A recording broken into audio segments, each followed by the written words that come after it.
here over on Subscribestar or Coffee. So yesterday's video for this channel was a big video, and this video is going to be a small video, but that is the way of the world. So John Cusack, I hate to insult him. I'll just call him a useful idiot. It kind of reminds me of a little bit of Sargon, where years ago, Sargon is a smart guy. He's got an open mind. So even 5 years ago, when I started paying attention to him, I thought, oh, eventually you're going to come to the right, and then you're going to come to the far right because you're a smart guy with an open mind. It's like there is no.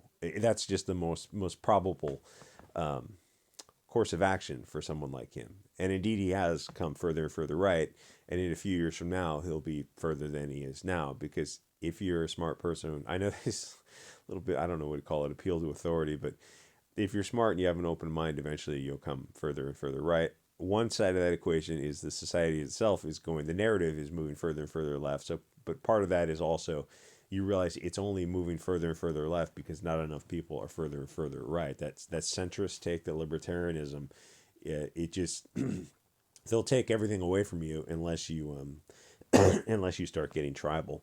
Anyway, so John Cusack is having a little bit of a meltdown on social media. He's just an example of many people on Twitter who were used to having the platform on their side. They were not used to a level playing field. Specifically, a YouTuber mentioned that Cusack, what's this guy's name? Drunk 3PO, I don't know his real name. He mentioned that Cusack was throwing labels around that perhaps he didn't know the meaning of. In the eyes of these soy boys in Hollywood, everyone is fashionable, and that is the greatest danger on earth. But then they can't explain what it is or why they feel it's a danger. They hear from years of Hollywood brainwashing and they just repeat it. They never stop to ask questions because if they do start getting curious, then their fingers get burned and then they quickly have to get back in line. John Cusack is so naive. He made a comment about, he's so naive that he made a comment about a protected left-wing talking point, and then he got burned a few years ago, and then he quickly got back on the plantation because he just didn't know. Like, he thought he was on the left. Like, he thought you could criticize systems of power. No, you can't. If it's a protected group. Anyway, so people on the left never notice that questions aren't allowed. It's different on the right. It's absolute nonstop infighting over the most petty, picking garbage. But there are fewer sacred cows, and the positive of it is that you refine your arguments when you are constantly willing to fight. And then the downside of it is it's like just stupid, just endless fighting based on just absolute nothing. Anyway, so the Hollywood left is a huge pack of useful idiots. If one of them came out and wanted to hear both sides of a story about Trump or something, it just wouldn't be possible. The Hollywood liberal is trained to just have an emotional response, stimulus response, no cognition.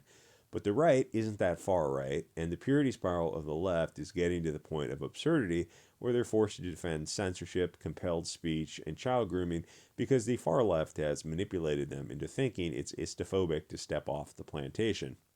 John Cusack is an example, and no shade to him or his acting skills. He's been in many solid movies. Better Off Dead was probably one of my favorites. It's an example of many people who learn everything they know from Hollywood or government schools. They also know if they ask questions or disagree with the blind man bad narrative, they will have identified themselves as problematic. You think about this now. You can talk about dog whistles. If you think you're on the left, but you're pro-free speech, like vigorously, zealously advocate for free speech, yikes, my guy. That's like problematic because there's marginalized and oppressed people everywhere. And like, wait a minute, are you saying you're not pro-free speech? Suddenly the left, the moderate leftist who is still pro-free speech, he has his core dogma, finds out that the left is just moving without him. And it's like he's kind of left in this no man's land where, yeah, being pro-free speech and protecting kids, suddenly those are Hugo Boss values. That's literally the argument of the left right now, which is like they're saying things, and I know nobody on the left is listening to this. That's why I can say this kind of things. By all means, keep pushing that narrative. It opens up a fascinating Pandora's box for the left wing. So the left is this weird herd animal. They're controlled by the far left, Bolshevik left. Every piece of nonsense they come up with, they have to get on board with it, or they're going to be labeled fashionable, and the media will dogpile on them.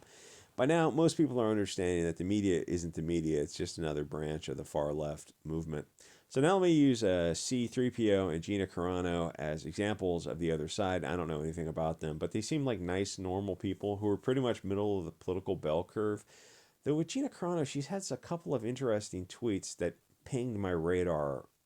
Just really, she said one thing about the red and the black ants fighting and who's shaking the jar, and that just like set off all kinds of alarms, but good alarms. But they're okay. They're middle. They're like your average kind of normie type of things. But obviously the left has the far left dragging them left. That relatively speaking, standing still moves you to the right. But here's another secret that I can also admit. People in the center, some of them, left or right, are also slowly moving to the right because they see how pointless it is to stay still. Staying still means that the window moves to the left. So both things are happening simultaneously. The system is going from stable to metastable to unstable, and then who knows? It might never collapse. It might just continue along and slowly devolve into the second world, which is the worst case scenario, which is why the team accelerationism is trying to overcome that. Overcoming bread and circuses inertia is a challenge because fat men don't revolt. But a lot of this movement is because of absurd political correctness, which is causing small problems that could have been simply effing corrected. To Asha Logos on Twitter and Odyssey talks about to not be corrected. The pendulum, you just like this pendulum just keeps get pushed further. It's like inertia, momentum, I don't know, builds up, and the return is just like just gets more and more out of whack. These things grow into large problems. Even something as simple as the pronoun stuff causes them to melt down.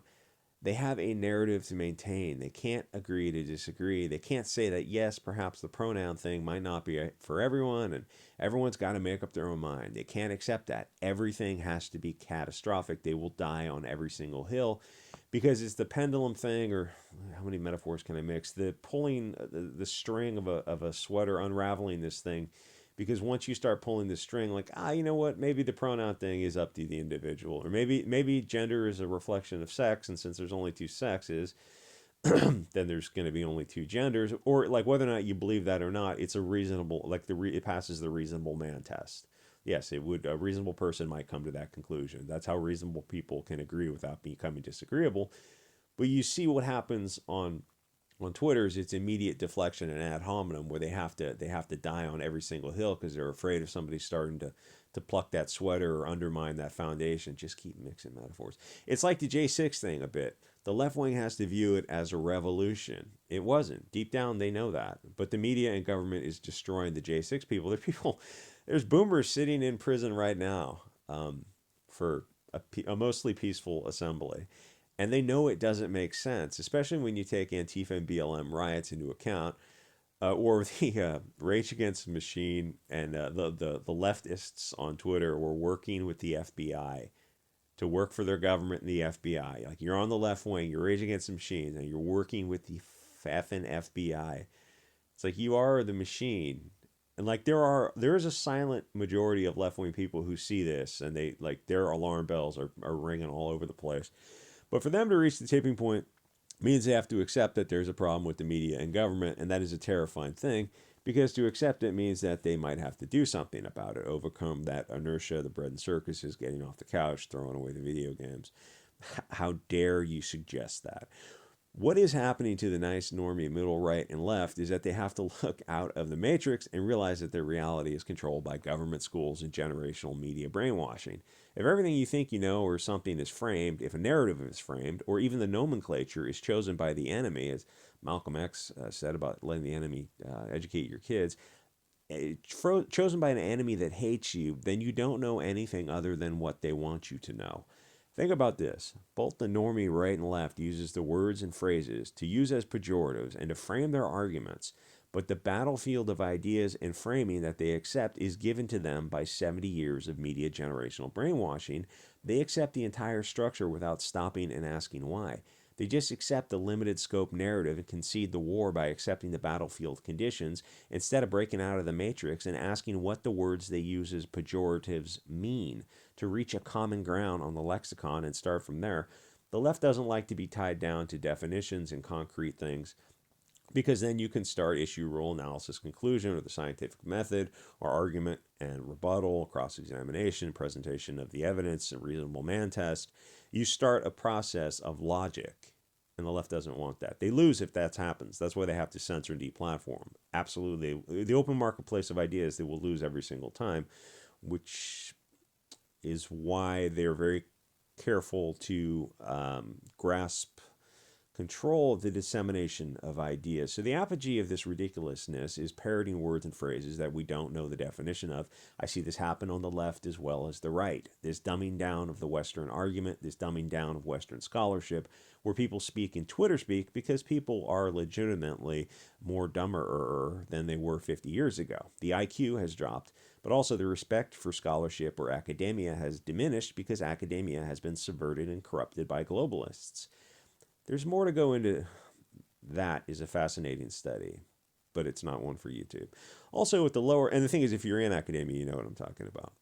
Also at the lower levels, there was an interesting Japanese researcher. It's like it shows you the power of the Bolsheviks, where they can get to a Japanese researcher in Japan. Don't say anything in the comments. Also at the lower levels, but definitely get on Telegram. That rapper guy got a Telegram channel, and it got like 40,000 subs in an hour. It's just going by so fast. There's a 5-minute timeout between comments. That's how fast it's going. Also, the lower level, you see the libs of TikTok videos. Think about this. Every minute in school where you teach kids about gender identity is a minute they're not learning differential equations or Latin. There's only X hours in the school day. Every minute in class that you're reading the popular POC, BLT, furry, otherkin writer is a minute you're not reading the classics. It's just that simple. And the thing is, I'm not saying like that modern equivalent is better than Mark Twain. It's just only time can determine if Maya Angelou is the equivalent of, someone who stood the test of 150 years, or in the case of these other guys, 1,800 years. Only time can tell you that. There's just not enough time in the day. Like, yes, wasting your time with modern literature that hasn't had some test of time is a waste of your time. But it's like that's what Bolsheviks will openly do. They subvert and corrupt everything they touched. Literature that has stood the test of time, or philosophy, is being passed over for the Bolshevik flavor of the day. Conservatives ask why the fence is up before you tear it down, because be very cautious subverting, deconstructing, and dismantling society, because it's been done before and 100 million people have starved to death. But the Twitter kids have no idea, because in school they're not learning about the history of Bolshevism. They're learning about gender identity. They can learn both, bigot, except that they're not. There's only, I don't know how many hours in a school day. They're learning about Hugo Boss for some reason. Like the study of that in the media portrayal of like how many movies were made about them, that group, and then how many movies were made about the Japanese, for instance, or involved in the same conflict, or the larger communism in general, Bolshevism, the history of that. How many movies are made about the atrocities dealing with Russia, China, Cuba, Southeast Asia, Central America, dealing from the source material of Bolshevism? Oh, it's like 99% Hugo Boss movies. That's weird. Yeah, it's weird. Don't say anything in the comments. Like just Cuba itself, the atrocities in just Cuba, just that little small island, are fascinating, because it's swept under the rug because the schools and much of the government is literally controlled by Bolsheviks. Anyway, like, comment, subscribe, support channel on Subscribestar if you wish. We're not giving you shit, Bianca. I know. Thanks to those who have supported. Very, very generous of you. Merry Christmas, and I'll see you guys on the next episode.